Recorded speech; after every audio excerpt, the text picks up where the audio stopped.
Nutrition is the cornerstone of health in every tissue. I've had the opportunity to study the diet in older people, and it's very clear ultra-processed foods and the Western diet that's high fat accelerates aging, especially in the musculoskeletal system. If we're going to talk about preventive health, it definitely starts at the kitchen table.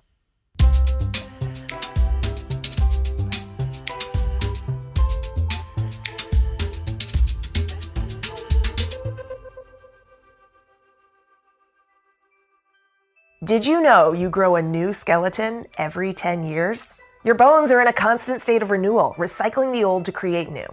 It's an incredible reminder that our bodies are anything but static. And these bones don't work alone. They're part of the musculoskeletal system, a network that also includes muscles, joints, and the pelvic floor.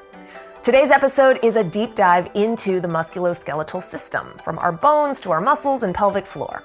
The systems that hold us up, hold us in, and hold the answers to some of medicine's most overlooked health concerns. On today's episode, we have Dr. Nancy Lane. She's the director of the UC Davis Center for Musculoskeletal Health and a pioneer in her field. She has spent 30 years investigating osteoarthritis and its potential treatments. Next up, Dr. Amanda Stewart. She's a doctor of physical therapy who specializes in pelvic health. Her work focuses on exploring the hormonal basis for the pain many women face. And last, we have Dr. Ryan Darvish, a board-certified OBGYN who can speak to his experience as a urogynecologist and a reconstructive pelvic surgeon. Doctors, welcome to the show. Thank you so much for having us. Yes, thank you. Dr. Nancy Lane, we'll start with you. You have expertise in osteoporosis and osteoarthritis, and that is so vital given the prevalence of osteoporosis in women. How did you wind up in this focus area? It's a great question. I'm a rheumatologist, so I study people who have problems with their immune system and their musculoskeletal systems. I saw all these patients coming in, these older women and middle-aged women with their bones crumbling, and I became interested as to why it happened and how we could prevent or reverse it. Dr. Ryan Darvish, welcome. Thank you. As a urogynecologist and a pelvic reconstructive surgeon, you deal with complex cases that impact women's quality of life. What led you down this field? I think it's one of the most amazing fields, and it's greatly underserved. I think that's why we're going to talk about it today, but you find that patients are suffering a lot in silence, and you can make a massive change in their quality of life, whether that's through surgery or medications or through what Dr. Stewart does, make a huge impact in their lives and give them their lives back. And I think it's an amazing field, and I hope we are able to reach more women and make a change in their lives. All right, we're going to jump in. Amanda Stewart, you're a pelvic health PT. You see a lot of patients dealing with pain and discomfort. What inspired you to look into this area? Great question as well. I actually found I had pelvic pain myself for about 10, 15 years that went just undiagnosed. And I saw multiple doctors that specialized in what I thought pelvic pain entailed. And through my own struggles finding answers, I was actually a neurological pediatric physical therapist and finally felt I've got to get certified in pelvic health, because if I can't find what's going on with me, then I'm going to learn about it so that I can figure it out. And from there, it's been my passion. So you switched subspecialties, essentially. I switched specialties. Okay. Yeah, quite a jump. Yeah. All right, this episode is going to cover a pretty expansive system, a system of which all of you are experts. Let's start by breaking it down into kind of three puzzle pieces. Puzzle piece one, Dr. Lane, I'll have you take this one. What does our skeletal system encompass, and what are its hallmark functions? Well, the musculoskeletal system, that's how we survive, that's how we move and thrive. It's made up of bones, muscles, tendons, a little cartilage. Okay. And when we're born, we start gaining bone and muscle, and it continues until about the age of 25, and then you have all you're going to get. So then you hold on to it by having a healthy lifestyle. And then when women go through menopause with the loss of estrogen, they lose as much as 50% of their skeleton, of their bone mass for the rest of their lives. And that results in loss of bone, and loss of different types of bone increases the risk of fracture. I had no idea we lost so much of our skeleton. I know, that's why we need so much of it. Oh my goodness. All right, Dr. Darvish, when we mention pelvic floor, what are we referring to? The pelvic floor is the muscles, the bones, the connective tissue, and the organs that live within the pelvis. So those are your bladder, which holds your urine, your bowels, which hold your stool, and the reproductive organs, which are the uterus, cervix, ovaries, etc. Dr. Stewart, when we are talking about our bones and muscles, which hormones should we be paying attention to? Great question.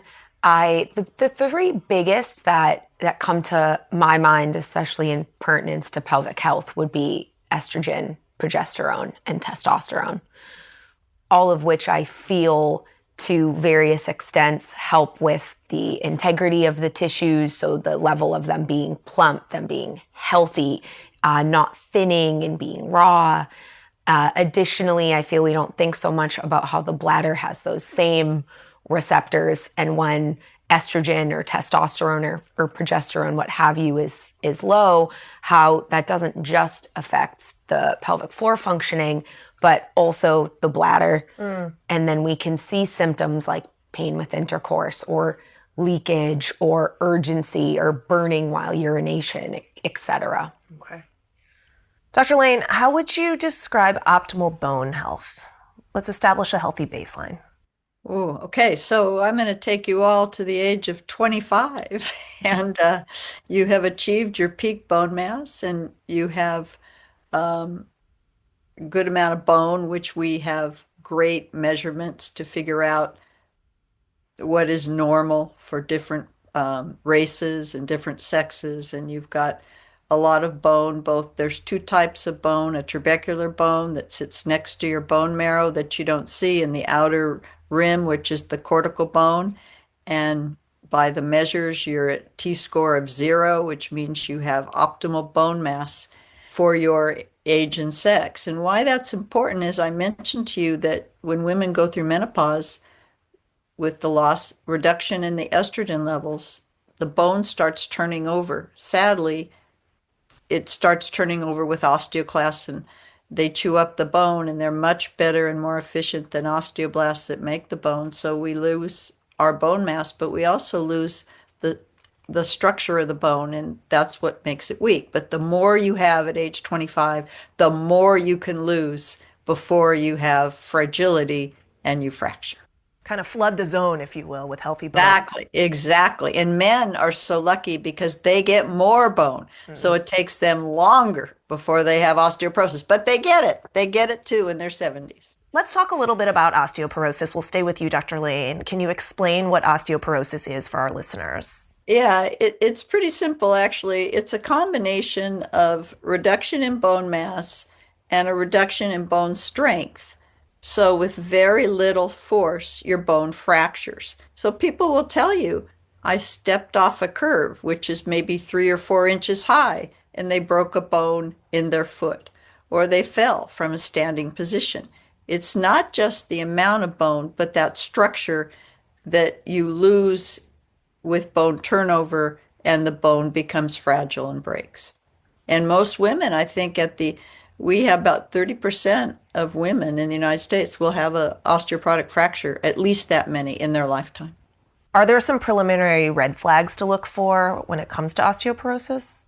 Sure. The most important thing is, again, that peak bone mass. The higher peak bone mass you have, the further you are for osteoporosis, but also things that are very, very important, such as early menopause, where women, the estrogen level goes down for whatever reason, for just because that's what you inherited, early menopause in your family, or because of medications you take, such as steroids or cancer chemotherapy, lowers the estrogen level, bingo, you start losing bone. The other thing so important for young adults in the United States is it's very important that women maintain their menstrual cycles. If they become too thin or stressed out, like with anorexia, or over exercising, and their menstrual cycles stop, the estrogen goes down, they lose bone just like their menopausal women. So a healthy lifestyle And maintaining your weight is critical and can help prevent osteoporosis. Dr. Stewart, let's move to muscles. What is healthy muscular function? What does that look like? In general or with the pelvic floor? In general. Oh, what's healthy muscle function? I always like to think overall healthy muscle function is when you navigate through your activities of daily living or your recreational activities and you're not thinking so much about it. Meaning if the activity or the sport that you're doing, you're able to complete that and successfully so.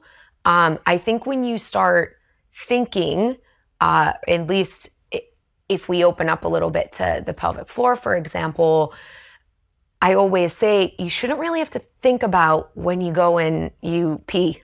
You go in and it happens and you leave and you get on with your day. And I feel overall with muscular function, it's that you're able to complete the activities that you want to without needing to stress about it or feel pain and those associated symptoms to it. Okay. Dr. Darvish, let's build on that. Characteristics of a healthy and optimal pelvic floor versus a weakened pelvic floor. Yeah, I think it's three big things: support, control, and function. Okay. So support is a healthy pelvic floor means that the organs inside of the pelvis and the muscles are working together and that nothing is pushing out of the pelvis.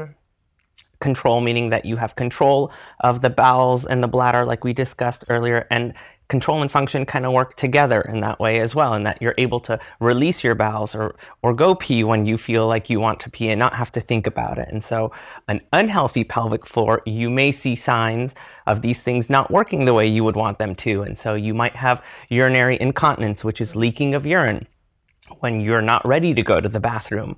And so there's a few different types of that we commonly see. Most common is stress urinary incontinence, which is when you leak urine with coughing, laughing, sneezing, bending, lifting, or you may have heard someone, exercising and they're constantly leaking urine.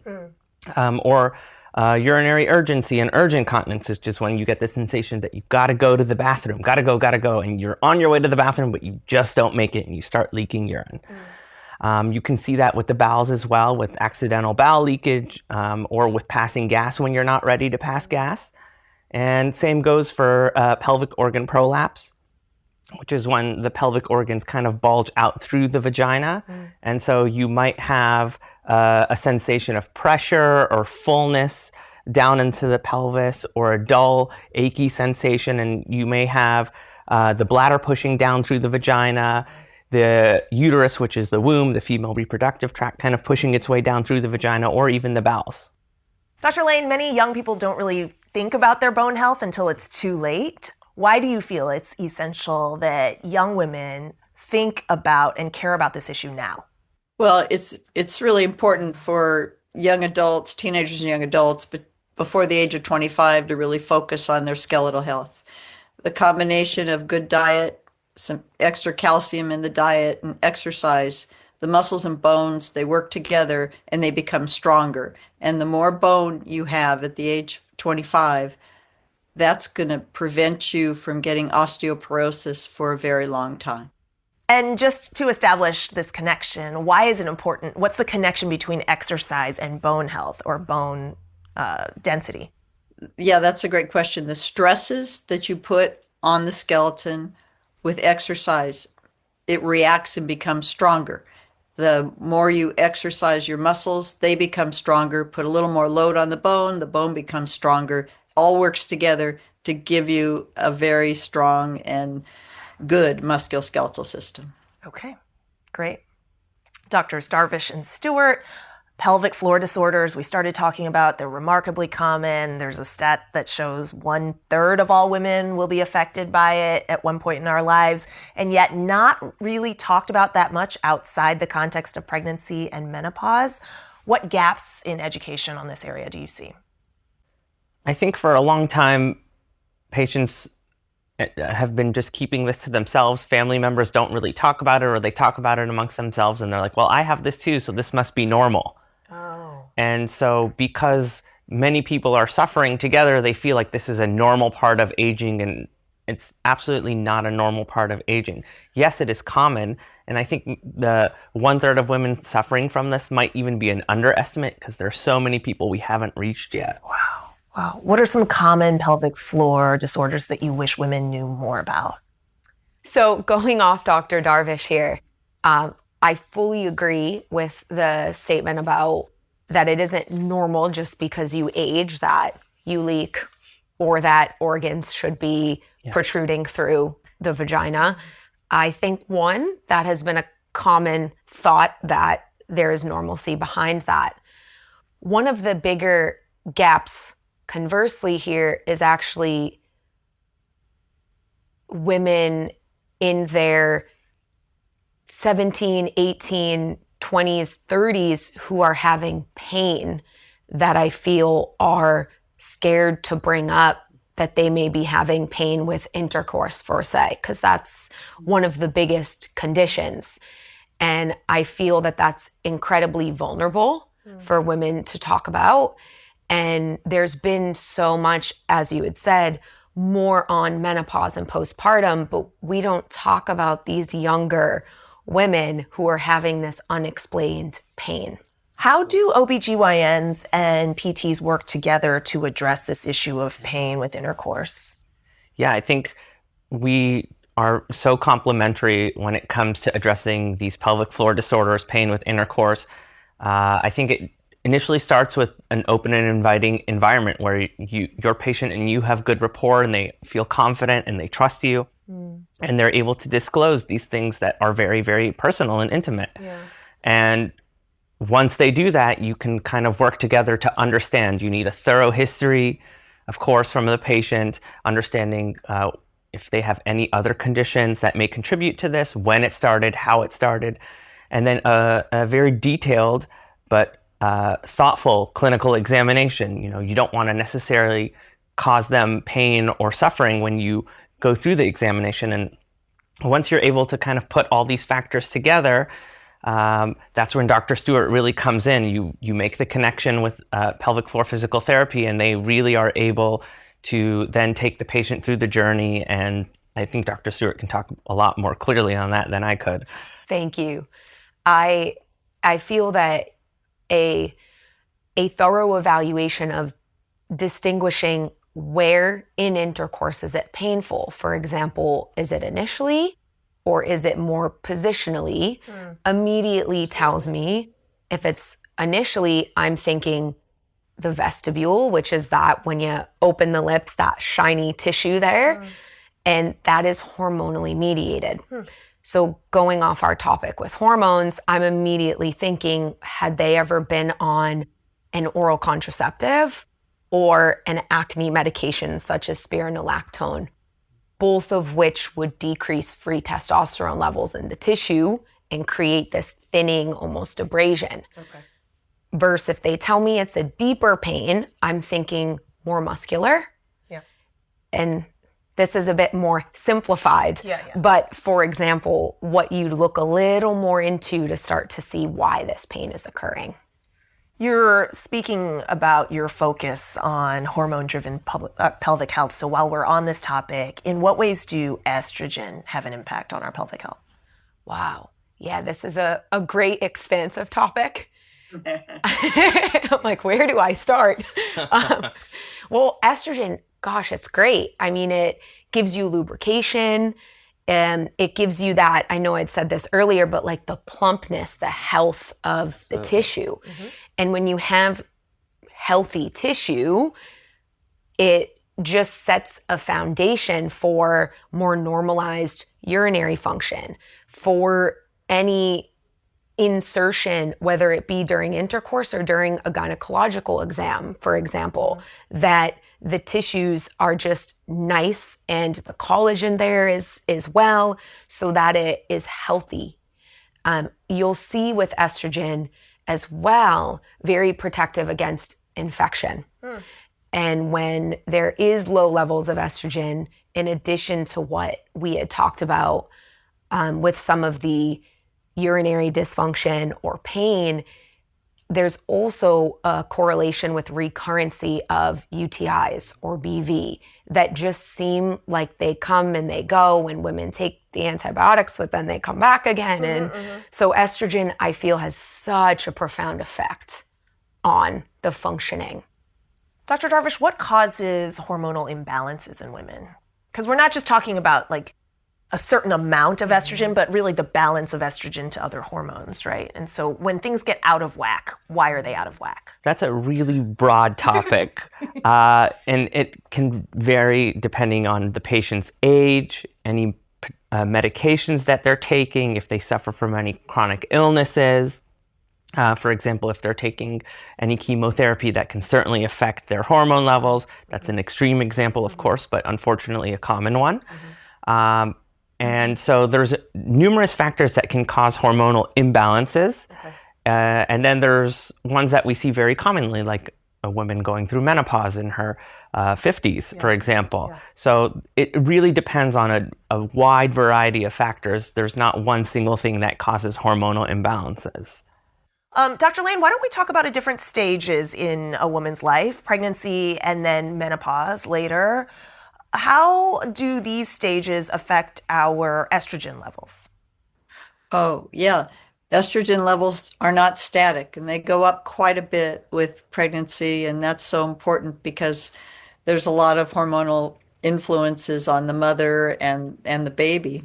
And some of our recent research has found that the body is very careful. When estrogen levels go down, it kicks in with other things to make sure the baby and the mother maintain their skeleton. When we get older, what happens is our estrogen levels at menopause go down over time, at least 50%. And unfortunately for women, that really changes the musculoskeletal system. We lose bone, we lose muscle. And as I mentioned before, we lose enough bone that it becomes fragile. So when it comes to estrogen, the levels change at menopause. And that's something that we really have spent a lot of time thinking about. A number of years ago, there was a very large study done called the Women's Health Initiative. And it was funded by the US government with the question of, when we give estrogen to women that are in the menopause, what good things does it do, and maybe what not so good things does it do? And it was a very large study, very well done, and I just commend my colleagues all over the country for studying thousands of women.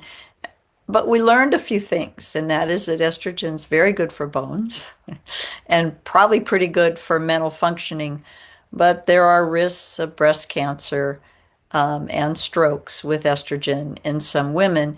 And that particular study really changed the course of how we use estrogen in the clinic. If you go back 25 years, all women that went through menopause got estrogen, reducing hot flashes, maintaining their bone mass, maintaining their musculoskeletal systems, and some people maintaining their mental acuity.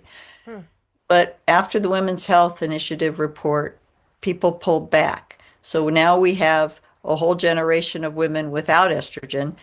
How we're doing, how those things are changing, brain function, bone, etc.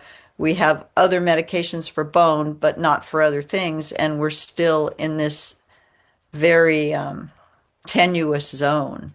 So we really need to really start to think again how one study changed everything, but maybe it didn't exactly help women's health as we age. I know you wanted to jump in on that. Absolutely. I think it's important to highlight that that study was designed for cardiovascular disease in women in menopause, and most of the women in that study were actually significantly older than the average age of menopause. These were not women that were in early menopause, in their early 50s. They were in their later 50s or 60 years old. And so we know now that we've done additional studies over this time that women that are 10 years or greater out from menopause have different risks than women who are close to menopause and start hormones. And so I think we have to change the way we think about the study, because the timing and the patient population in the study is very different, and what they intended to study was also different.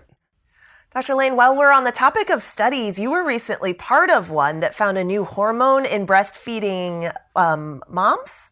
Could you share with us what you found? Yeah, in collaboration with some wonderful scientists at the University of California at San Francisco, some very brilliant postdoctoral scholars knocked an estrogen receptor out of part of the hypothalamus of a mouse, and bingo, we got the highest bone mass you've ever seen. And it took a number of years, but they identified a molecule called CCN3 that appears to come from the hypothalamus when a woman is breastfeeding and keeps the mother's bone mass strong while she's taking calcium out of her bone to give to the fetus. And this molecule appears to be about the best thing I've ever seen in terms of stimulating bone formation. So if it is actually developed and approved, we're going to have the best thing we've ever had for not just reversing osteoporosis, but potentially increasing peak bone mass in children who have low bone mass and many other things. So we're very, very excited. Yeah, that sounds groundbreaking. Dr. Lane, we'd love for you to talk a little bit about glucocorticoids and how they have an impact on bone health. Okay, so glucocorticoids or corticosteroids or steroids as they're called in the lay public are wonderful medications when you have inflammation, such as if you're having trouble breathing with asthma or rheumatoid arthritis or an autoimmune disease. We use many of these steroids to reduce inflammation. Somebody who's had poison ivy or poison oak, we use these steroids.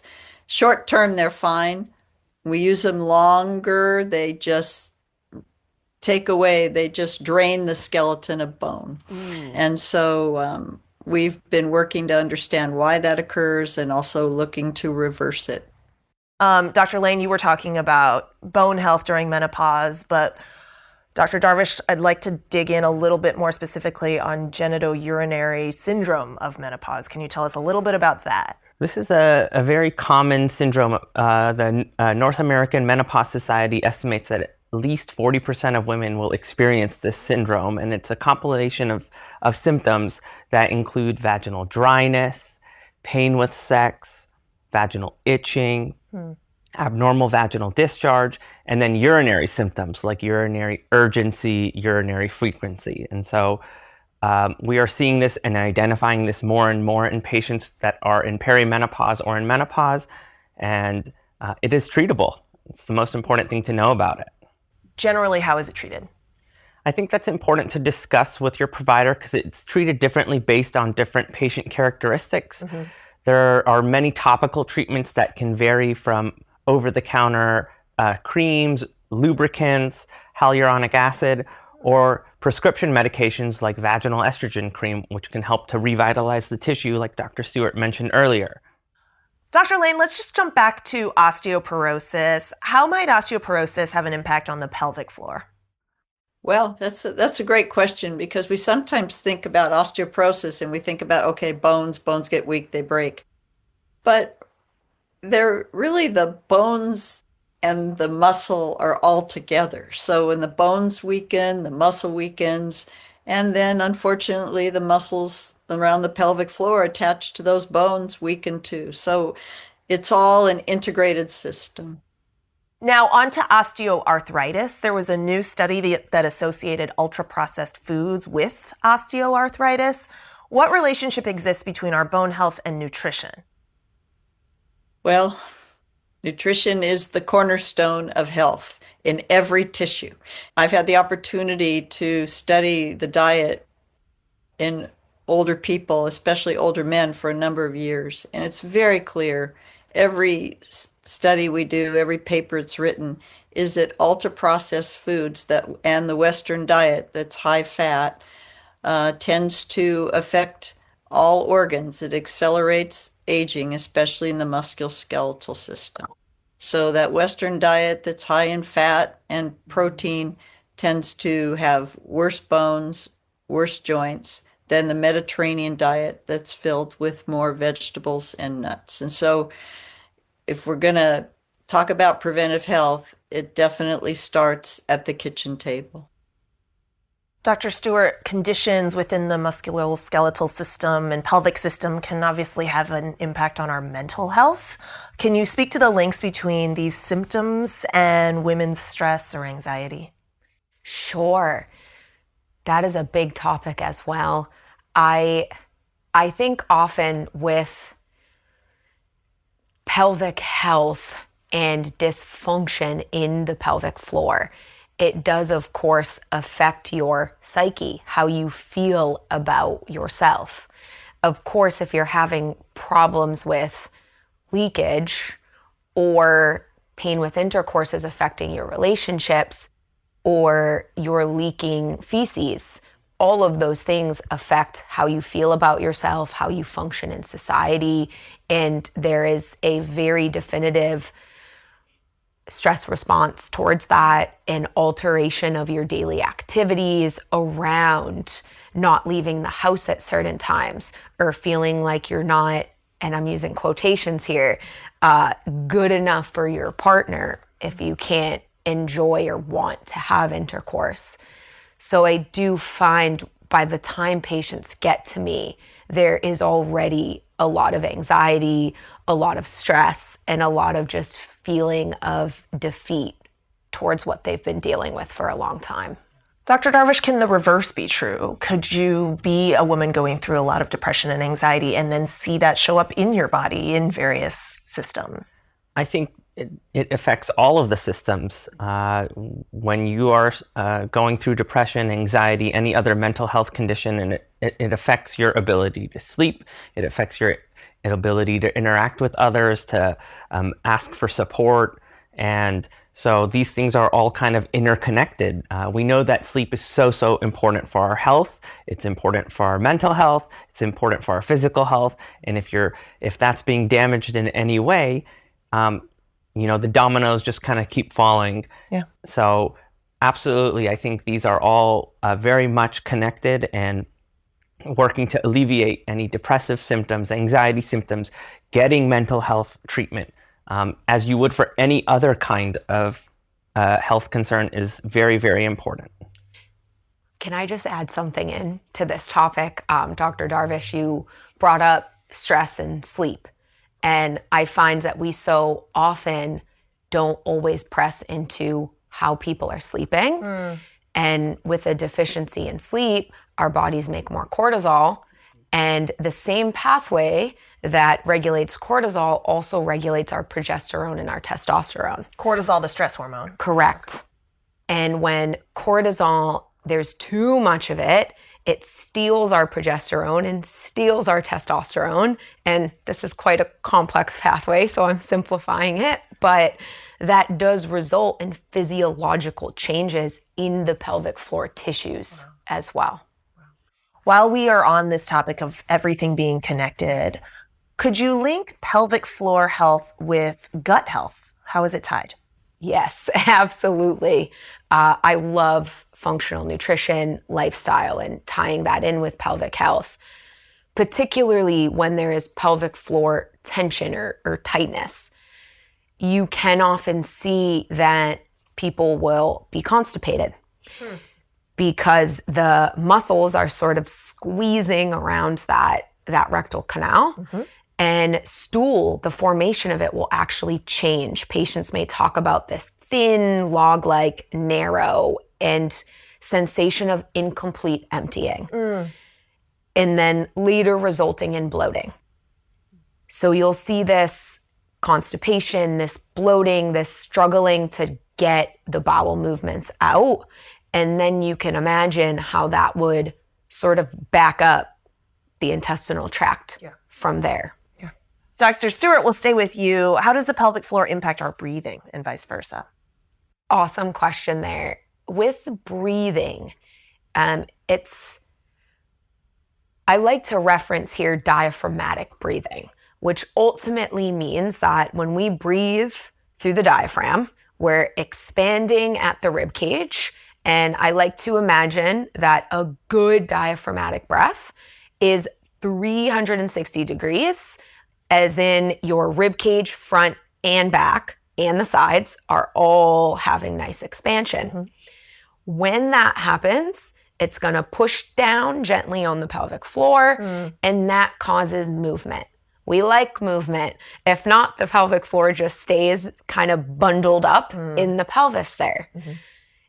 What I'll often see, especially with people that spend a lot of time sitting, is I notice as they come in, right? It's hard not to. They'll come in, they'll sit down, and I can already tell with this shoulder elevation that a lot of their breath is coming from the chest, which tells me that they're likely not getting a lot of movement throughout the pelvic floor. And over time, that lack of movement can result in tightness, in pain, and other dysfunction in the pelvic floor. Okay. All right. We have moved into the next section, which is audience questions. These are questions from the TIA community. I will start with you, Dr. Lane. What types of supplements and exercise are recommended for a perimenopausal woman to support their muscles and bones? Well, it's a great question. The best supplements is tough to say, other than being sure that these perimenopausal women get enough calcium in their diet. They do weight-bearing exercise, at least 30 minutes a day. Those are probably the best two things that are going to maintain muscle strength, balance, and bone health, and not too much alcohol. And I noticed you said weight-bearing exercise, so more than just walking. Walking is fine. It's upright, and brisk walking is even better. And if you're really good, you can run, that's fine. But you need to work against gravity to maintain the muscle strength and maintain the bone strength. And what are your thoughts on adding vitamin D with the calcium? Yeah, that's a great question. Vitamin D is a topic that will always be interesting to discuss. Vitamin D helps you to absorb your calcium. So if you take vitamin D and calcium, you'll be absorbing a little bit more, maybe of the calcium than you might otherwise. In the West Coast, where we can be out in the sun, most people are vitamin D, what we call sufficient. But I would say for most perimenopausal women and postmenopausal women, I would ask your primary care physician to get a 25 vitamin D serum level when you get a blood draw. And if it's low, add a little supplement into your daily vitamin D supplement. Very inexpensive to keep the levels up above 30 nanograms per ml. That's perfect. This actually leads to another audience question, which is, what tests are valuable when assessing musculoskeletal well-being? I think it depends on your age and any other comorbidities that you have. In general, as we discussed earlier, if you are not having any symptoms of musculoskeletal dysfunction, meaning you're able to perform your activities of daily life, you're able to walk, you're able to engage your pelvic floor, to have sex when you want to and that it's not painful, that you are continent and are able to hold your bowels and bladder and release them when you want to, those are all good signs. Certainly, if you are having issues with any of these things, I would let your provider know. And depending on your age and symptoms, there are different imaging tests that may be ordered or bone density scans that may be ordered. It really does depend on a variety of factors. But I think you bring up a very interesting point in that what laboratory tests should be routinely obtained to make sure that you can optimally exercise and do the activities that you want to do as you age. And I think as an internist and rheumatologist, I would say that annually it's very important for people in the perimenopausal and postmenopausal years to go to their doctors, get blood tests, not too many, but at least annually, to be sure you've got plenty of red cells with good oxygen carrying capacity so you can get out there and exercise. Your liver tests are fine, your vitamin D. These things usually are fine, but if they become abnormal, that's really going to affect your ability to have a good quality of life and be able to exercise and keep your musculoskeletal system strong. Fantastic. All right, before I let you all go, just a few questions, a few closing questions for you. Dr. Stewart, we can start with you. What's one tangible takeaway that women should know when it comes to bone, muscle, and pelvic health? I I think here Dr. Darvish and I will have a bit of a similar takeaway, but one of the biggest takeaways that I feel I've seen start to change slowly, but is that pain with intercourse is never normal. Yes. And I see this in the younger population, that they just feel maybe this is just me, maybe this is how I am, and are hesitant to find help or continue to pursue the right care if they can't find it. But it absolutely is not ever something that should happen. And there are great practitioners out there who know what's going on and will treat it. I agree. That's a really, really good point. Fantastic. And then Dr. Lane, one tangible takeaway women should know when it comes to their bone and muscle health? It's never too early to begin thinking about your bone and muscle health. As young people and young adults, exercise, good diet, and older adults to remember to have their physicians check their bone mass, their bone density, and treat it. We have very good, effective, safe medications that can keep our skeleton strong and keep us going the rest of their lives. And Dr. Darvish? I completely agree. Don't have painful sex. I used to have a mentor when I was in training that would state it very simply. If you walk up to a stove and the fire's on and it's hot and you touch the hot stove, how many times are you going to do that again? Never again. So don't have painful sex. And I would like to add another very important thing about pelvic floor disorders. So painful sex is one of them, but as we discussed earlier today, pelvic floor disorders are very common. At least a third of women will experience them throughout their lifetime, and approximately 20% of women will undergo surgery for them. Mm-hmm. But it doesn't have to be surgery. Pelvic floor disorders are treatable with medications, with certain devices, with pelvic floor physical therapy. So there are options out there to help you. Please don't suffer in silence. Dr. Lane, what critical gaps do you believe remain in musculoskeletal research in women? Well, I'm sorry to say there are still gaps, and I think we really need a deeper understanding of the importance of estrogen. We know a lot related to bone, but we still have gaps in muscles. Estrogen affects mitochondrial function that gives you muscle strength. It affects the muscle fibers that actually make the muscles work and give us strength or lack thereof. And we really need to better understand that hormone and how we can maximize musculoskeletal strength. Okay. Before I let y'all go, a question for the whole panel. What is one shift in either research or in clinical practice, since you all are in clinical practice, that could revolutionize how we treat women's musculoskeletal health in the future? It's a tough question to answer because I'm thinking about all these different scenarios in which especially pelvic health could use more research on.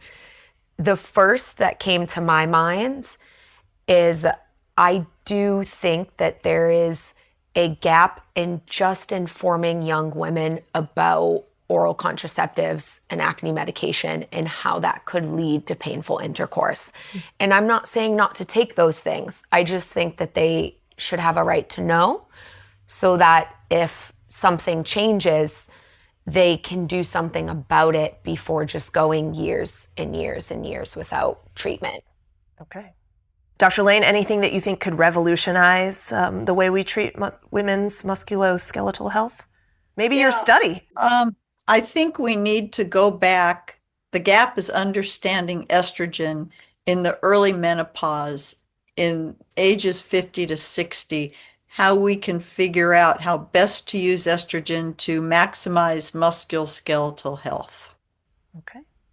I think in a way to echo what Dr. Stewart's saying is that we need to let people know that there's help for pelvic floor disorders.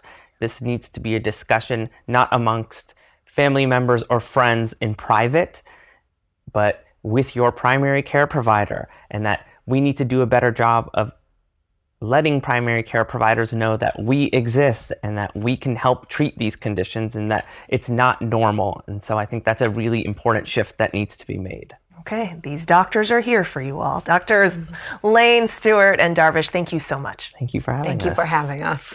Thank you for having us. Okay, Dr. Lane, before we let you go, we will mail you yours, but we have some gifts from Tia Health for the doctors here. You can open them up and see what they are. Thank you. Oh, yeah, I want to see. Sure. These are the robes. Yeah, you're gonna have to come These over are the here. patient robes. They're amazing. Oh yeah, so you know them. These are the Yes. Tia Health patient robes. Wow. They are so much better than those paper medical gowns Yes. that you have Oh, to yeah. tie in the back. These open in the front. Beautiful. Yeah, and it comes with a sash. I love You it. can wear yours around. I love it. You can wear it around the house like a I smoking will. jacket. I want to see. Yeah, here, come step in front of the am screen. all So, turned around. I need a model. yeah, All right. she's All right, feeling left Dr. out. Lane. Here, let me get out of the Yeah. Oh, totally cute. way. Yeah. I've seen patients Yeah, in these these are for a few great. years. Yeah. When was the last time you thought about your bone health? Maybe when your mom insisted you drink milk for strong bones? What about your pelvic floor? For many women, it doesn't even cross their minds until pregnancy. But these systems shape not just our bodies, but our entire lives, long before we think about them and long after we wish we had. Huge thanks to Dr. Amanda Stewart, Dr. Nancy Lane, and Dr. Ryan Darvish. Their work and ways to better support your body's scaffolding are linked below. Hit subscribe for more conversations that'll change how you think about your health.